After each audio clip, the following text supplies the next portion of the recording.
Good morning student, कैसे हैं आप लोग। होपफुली अच्छे होंगे और अपने अपने घर में होंगे, सेफ होंगे, सेहतमंद होंगे। आज जो हम आपके लिए चैप्टर स्टार्ट कर रहे हैं वो स्टार्ट कर रहे हैं रेशियो एनालिसिस। हालांकि ये चैप्टर आपने ट्वेल्थ में भी पढ़ा था, बट ट्वेल्थ में बिल्कुल छोटा सा पार्ट पढ़ा था। इसमें पहली बात, आपको फॉर्मूले वहाँ पर रटवाए गए थे। यहाँ पर मैं आपको फॉर्मूलों का डेरिवेशन करना सिखाऊंगी, राइट। तो बिना कुछ इधर उधर की बातें किए हम डायरेक्ट अपने चैप्टर पे आते हैं, राइट, जिसके लिए हम यहाँ पर इकट्ठे हुए हैं। रेशो का मतलब क्या होता है? रेशो का मतलब होता है रिलेशनशिप बिटवीन टू वेरिएबल। सुनना, मेरी बात सुनो। Relationship between two variable is called ratio. दो वेरिएबल के बीच में जो रिलेशनशिप होती है ना, वो क्या कहती है? रेशो। जैसे आपके टोटल मार्क्स हैं, मान लिया 500, और आपने मार्क्स जो हैं वो ऑब्टेन्ड किए 350। तो इन दोनों के बीच की जो रिलेशनशिप बताएगी वो रिलेशनशिप क्या कहलाएगी? रेशो। सिंपल। सुनो, मेरी बात सुनो। दो वेरिएबल के बीच की रिलेशनशिप को रेशो कहते हैं। अब टोटल मार्क्स और मार्क्स ऑब्टेन दो वेरिएबल है, इनके बीच की रिलेशनशिप को क्या कहेंगे? रेशो। अब कि निकालने का पहला तरीका देखो, कैसे रिलेशनशिप निकालेंगे। आपके 350 नंबर आए हैं 500 में से, आपने इसको 100 से मल्टीप्लाई कर दिया, यानी आपके 70% मार्क्स आए। तो यहाँ पर रेशो आपकी निकल गई परसेंटेज में, इसको कहते हैं परसेंटेज की रेशो। फाइन। एक और हो सकता है, आपके 350 नंबर आए 500 में से। अगर आपके 350 नंबर आए 500 में से, तो ये आ गया 0.7:1। तो ये रेशो हो गई प्योर की रेशो। सिंपल। देखो ना, समझ में आ रही है बात, ये नहीं आ रही है? अगर आप इनटू में 100 कर देते हो तो परसेंटेज की रेशो निकलाती है। इनटू में 100 नहीं करते, 5 7 जा 35, 0.7:1। तो ये आपकी कौन सी रेशो होती है? प्योर की रेशो होती है। And now the third one. Third one क्या होता है बताओ? आपके 350 नंबर आए 500 में से, तो आप इसको लिख सकते हो 0.70 टाइम्स। तो ये आपकी रेशो टाइम्स में हो गई, है ना। क्या फ़र्क आता है कि हमने 70% लिख दिया, या 0.70:1 लिख दिया, या 0.7 टाइम्स लिख दिया? मतलब तो तीनों का एक ही है। बात समझ में आ रही है, नहीं आ रही है? ट्वेल्थ में आपको बड़ा रटवाया जाता था कि ये रेशो परसेंटेज में निकालो, ये प्योर में निकालो, ये टाइम्स में निकालो। वो कस्टम बने हुए हैं कि कुछ रेशो परसेंटेज में निकाली जाती है, कुछ प्योर में निकाली जाती है, कुछ टाइम्स में निकाली जाती है। पर जो मतलब परसेंटेज का होता है वही मतलब प्योर का होता है, वही मतलब टाइम्स का होता है। बस प्योर में क्या किया जाता है? 70% में इंटू 100 से मल्टीप्लाई कर दिया जाता है, इसलिए परसेंटेज में आ गई। या 100 से मल्टीप्लाई नहीं किया जाता, डायरेक्ट डिवाइड करके 0.7:1 कर दिया जाता है, इसलिए प्योर में आ गई। और इसमें क्या किया जाता है बताओ? डिवाइड करके उसके आगे टाइम्स लगा दिया जाता है, इसलिए टाइम्स में आ गई। समझ में आ रही है बात, ये नहीं आ रही है? तो आप कहोगे मैम अकाउंट्स में रेशो का क्या मतलब होता है? Relationship between two variable is called ratio. अब अकाउंट में रेशो का क्या मतलब होगा? अकाउंट में रेशो का मतलब देखिए, relationship between to accounting variable. Relationship between to accounting variable, दो अकाउंटिंग वेरिएबल के बीच की रिलेशनशिप क्या कहलाएगी? अकाउंट्स में रेशो कहलाएगी। अब वो अकाउंटिंग वेरिएबल दो जो हो सकते हैं, वो जो दो हो सकते हैं, दोनों बैलेंस शीट से रिलेटेड हो सकते हैं। जैसे डेप्ट इक्विटी रेशो निकालते हो तो डेप्ट भी क्या होता है? बैलेंस शीट का पार्ट होता है। इक्विटी भी क्या होती है? बैलेंस शीट का पार्ट होती है ना। या फिर ऐसा हो सकता है कि पीएनएल से रिलेटेड हो सकते हैं। जैसे नेट प्रॉफिट रेशो निकालते हो तो नेट प्रॉफिट में नेट प्रॉफिट जो है वो पीएनएल से निकलता है, और नेट प्रॉफिट के नीचे जो सेल लेते हैं वो भी पीएनएल से निकल सकती है। या फिर आप जो है एक बैलेंस शीट से हो सकता है और एक पीएनएल से हो सकता है। जैसे रिटर्न ऑन इन्वेस्टमेंट निकालते हो, इसमें प्रॉफिट उठाते हो बैलेंस से, पीएनएल से, और इन्वेस्टमेंट उठाते हो बैलेंस शीट से। देखो ना, मेरी बात सुनो, अकाउंट्स में दो ही तो चीज़ होती हैं, पीएनएल और बैलेंस शीट। इसके अलावा तो कोई नहीं होती ना, है ना। अब आप एग्जाम्पल देखो, पहला एग्जाम्पल, है ना। पहला एग्जाम्पल आपने पढ़ी नेट प्रॉफिट रेशो, पढ़ी नेट प्रॉफिट रेशो। है ना। चलो दूसरे पेज पे कराती हूँ। पहला एग्जाम्पल आपने पढ़ी, कौन सी रेशो पढ़ी? Net profit ratio. Net profit ratio पढ़ी ना, आपने बचपन में पढ़ी है। ऊपर लेते हैं नेट प्रॉफिट, नीचे लेते हैं सेल्स, है ना। अब नेट प्रॉफिट किससे रिलेटेड होता है? पीएनएल से। सेल्स भी किससे रिलेटेड होती है? पीएनएल से। या फिर आपने पढ़ी डेब्ट इक्विटी रेशो। डेब्ट इक्विटी रेशो, ऊपर लेते हैं डेब्ट और नीचे लेते हैं इक्विटी लेते हैं। तो डेब्ट कहाँ से होती है? बैलेंस शीट से। इक्विटी भी कहाँ से होती है? बैलेंस शीट से। या आपने पढ़ी रिटर्न ऑन कैपिटल एम्प्लॉयड या रिटर्न ऑन इन्वेस्टमेंट्स। ऊपर लेते हैं प्रॉफिट, वैसे profit before interest and tax लेते हैं, थोड़ी देर के लिए प्रॉफिट मान लेती हूँ। और नीचे लेते हैं इन्वेस्टमेंट, है ना। अब प्रॉफिट कहाँ से होता है बताओ? पीएनएल से। और इन्वेस्टमेंट कहाँ होती है? बैलेंस शीट से। तो देखा जाए अकाउंटिंग रेशो कुछ नहीं है, अकाउंटिंग रेशो कुछ नहीं है। अकाउंटिंग रेशो रिलेशनशिप है बिटवीन टू अकाउंटिंग वेरिएबल। और जो दो अकाउंटिंग वेरिएबल होते हैं वो कहाँ से लिए जा सकते हैं? पीएनएल से लिए जा सकते हैं या फिर बैलेंस शीट से नहीं लिए जा सकते हैं। तो देखा जाए तो हम लोग कुछ नहीं करते रेशो में। जो हमारी फाइनेंशियल स्टेटमेंट होती है, फाइनेंशियल स्टेटमेंट क्या होती है? देखो अगर मैं देखूँ रेशो एनालिसिस में, अब हमारे चैप्टर का नाम क्या है? रेशो एनालिसिस, है ना। अगर मैं इसकी पूरी डेफिनेशन देखूं तो पूरी डेफिनेशन क्या होगी? Relationship between two variable, two variable या two accounting variable, two accounting variable, है ना। इन अ मैनर, इस तरीके से, so that financial statement can be analysis, हम फाइनेंशियल स्टेटमेंट को एनालिसिस कर सकें। फाइनेंशियल स्टेटमेंट को क्या कर सके बताओ? एनालिसिस कर सके। फाइनेंशियल स्टेटमेंट होती कौन सी है बताओ? फाइनेंशियल स्टेटमेंट, फाइनेंशियल स्टेटमेंट का मतलब होता है हमारी पीएनएल अकाउंट और हमारी बैलेंस शीट। सिंपल सी बात है, पीएनएल अकाउंट और बैलेंस शीट को एनालिसिस करना ही हमारी क्या कहलाती है बताओ? Ratio analysis. आप कहोगे मैम एनालिसिस करने की ज़रूरत क्यों पड़ी? मैं आपको एक एग्जांपल देती हूँ बच्चों, एनालिसिस करने की ज़रूरत क्यों पड़ी। सुनो ध्यान से, हमें चैप्टर करने से पहले इसको करने का मकसद तो समझे ना कि क्यों कर रहे हैं चैप्टर। हमने बचपन में किया क्यों इतना बड़ा चैप्टर, इतने सारे फॉर्मूले। देखो मैं कह रही हूँ ए लिमिटेड और बी लिमिटेड दो कंपनियाँ हैं, है ना। दोनों कंपनियों का नेट प्रॉफिट है, इसका 1 लाख और इसका 2 लाख। बताओ कौन सी कंपनी बेटर है? बी लिमिटेड बेटर है। लेकिन अब मैंने थोड़ा सा इसको चेंज कर दिया, मैंने इसकी इन्वेस्टमेंट लिखी 5 लाख और इसकी इन्वेस्टमेंट लिखी 20 लाख, 20 लाख लिखी। अगर मैं निकालूँ return on investment, return on investments, तो फॉर्मूला होगा नेट प्रॉफिट अपॉन में इन्वेस्टमेंट्स, है ना। तो अब नेट प्रॉफिट एग्जांपल ले रही हूँ अभी, मैं फॉर्मूले बता नहीं रही, मैं आपको रटवा नहीं रही अभी। तो नेट प्रॉफिट कितना है बताओ? 1 लाख। इन्वेस्टमेंट कितनी है? 5 लाख इंटू में 100, यानी इसने अपनी इन्वेस्टमेंट पे 20% कमाया। अब इसका नेट प्रॉफिट कितना था बताओ? 2 लाख। और इसकी इन्वेस्टमेंट कितनी थी? 20 लाख। और इसने अपने नेट प्रॉफिट पे 10% कमाया। अब बताओ कौन सी कंपनी बेटर है? ए लिमिटेड बेटर है ना।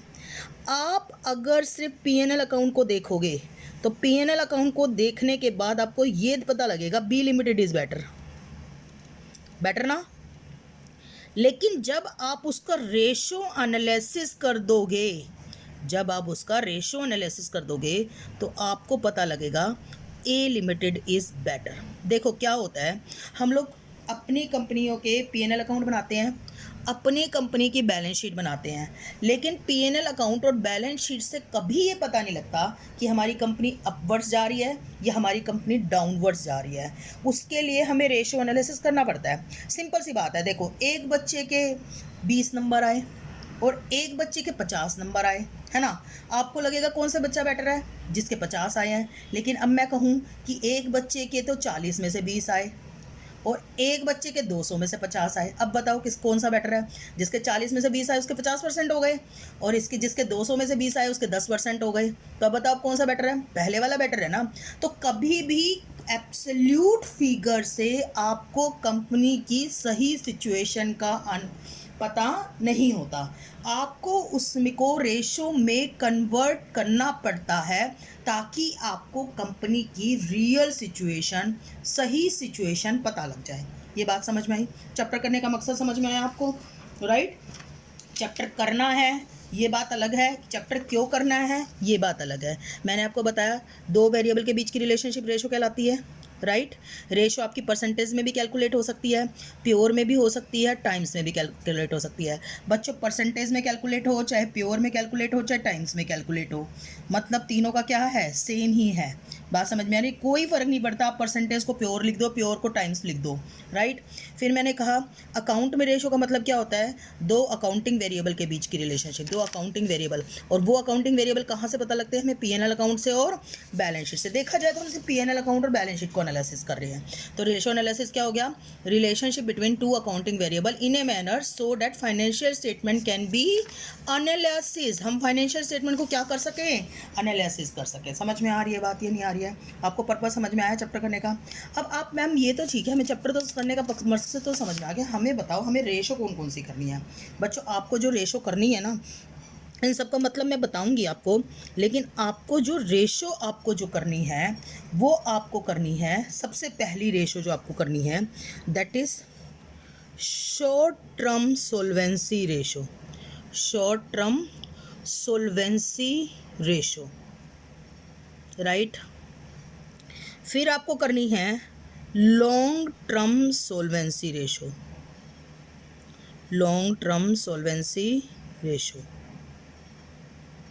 शॉर्ट टर्म सोल्वेंसी रेशो को आप लिक्विडिटी रेशो भी बोलते हो। लॉन्ग टर्म सोल्वेंसी रेशो के बाद जो आपको करनी है वो करनी है प्रॉफिटेबिलिटी रेशो। Profitability ratio. और प्रॉफिटेबिलिटी रेशो के बाद जो आपको करनी है that is turnover ratio. कौन सी रेशो करनी है? Turnover ratio. तो कौन सी रेशो करनी है बताओ? Short term solvency ratio, long term solvency ratio, profitability ratio, turnover ratio.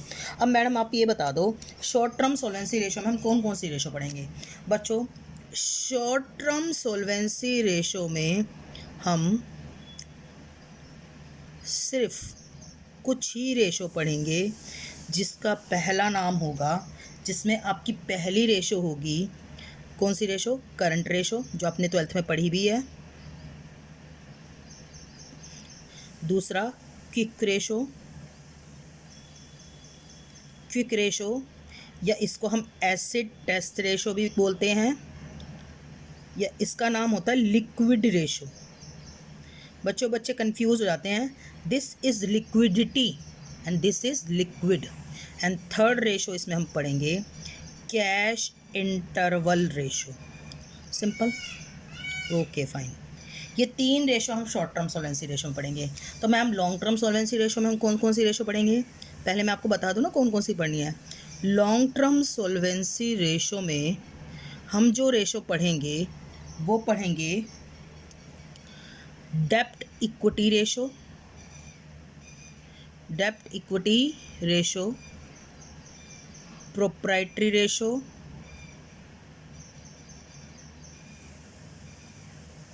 डेब्ट to total fund ratio,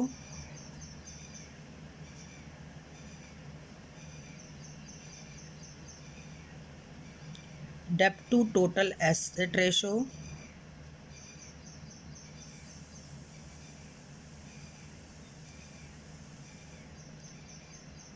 interest coverage ratio,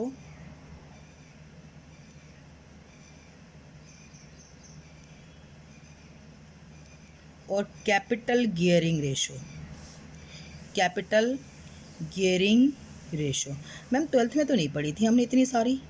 12th में याद है आपने कौन सी पढ़ी थी? मैं बताती हूँ आपको कौन सी पढ़ी थी। 12th में आपने पढ़ी थी current ratio, quick ratio, debt equity ratio, proprietary ratio, डेब्ट टू टोटल एसेट रेशो और इंटरेस्ट कवरेज रेशो। अभी मैं एक्स्ट्रा आपको ये चार इसमें पढ़ी थी, 1 2 3 4 है ना। इसमें कितनी पढ़ी थी? 2।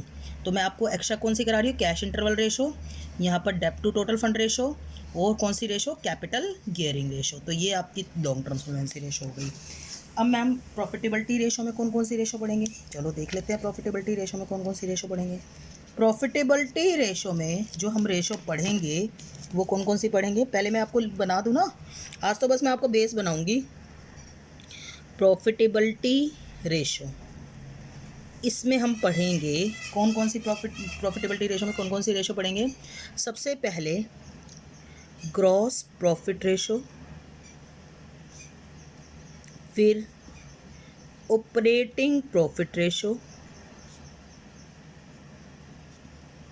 Then operating ratio, then net profit ratio, then return on capital employed, then return on investments जो अभी मैंने एग्जांपल में ली थी, then return on equity, then return on equity share holder fund,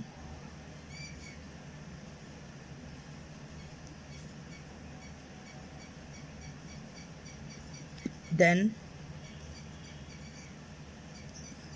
earning per share, then dividend per share,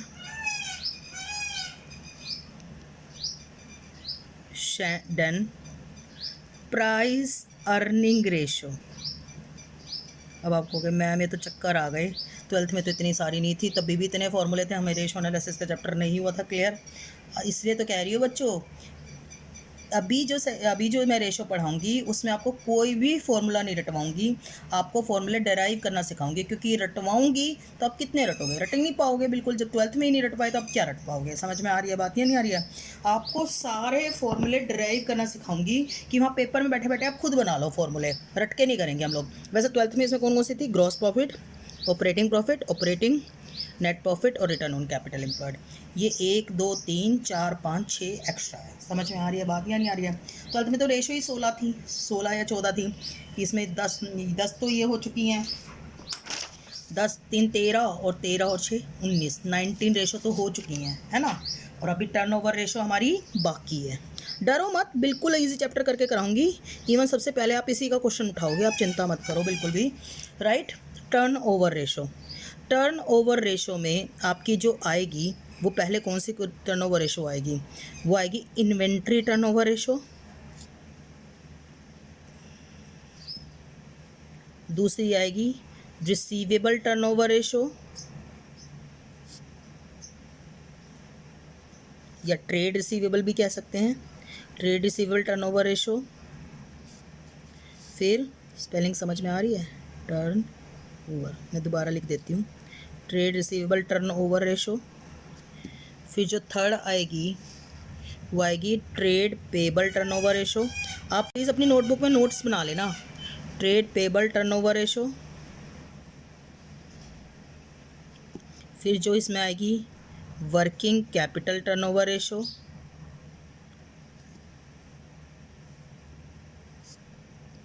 फिर इसमें आएगी fix asset turnover ratio, फिर आएगी इसमें फिक्स एसेट टर्नओवर रेशो के बाद आपकी आएगी रिटर्न सॉरी जो आएगी रिसीवेबल कलेक्शन पीरियड, आर से था ना इसलिए रिसीवेबल कलेक्शन पीरियड। देन उसके बाद आएगी पेबल डेफरमेंट पीरियड। तो ये कुछ रेशो हैं आपकी जो आपकी होंगी। इसमें 12th में कौन कौन सी थी, inventory turnover ratio, trade receivable turnover ratio, trade payable turnover ratio और वर्किंग कैपिटल टर्नओवर रेशो। ये 4 आपकी 12th में थी। इट मीन्स देखा जाए तो आप एक्स्ट्रा रेशो कितनी पढ़ोगे, एक्स्ट्रा पढ़ोगे 1 2 3 6 यहाँ पे 9 10 11 12 रेशो आप एक्स्ट्रा पढ़ोगे। समझ में आ रही है बात या नहीं आ रही है। तो डेफिनेटली रट्टा लगा के तो आप ये रेशो पढ़ नहीं सकते हैं। आपसे बस मेरी एक ही रिक्वेस्ट है, स्क्रीनशॉट ले लेके नोट्स बना लेना। अगर आपने नोट्स नहीं बनाए तो चैप्टर करने का पर्पस ही ख़त्म हो जाएगा बिल्कुल। बाद में अगर आप इसको वहाँ से पढ़ना चाहोगे ना, यूट्यूब से पढ़ना चाहोगे, नहीं होगा।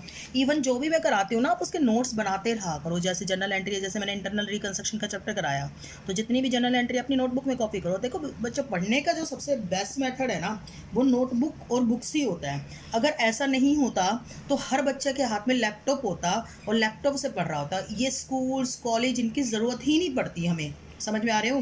ना स्कूल जाना पड़ता, ना कॉलेज जाना पड़ता, अपना घर में बैठ के लैपटॉप पे पढ़ते रहते।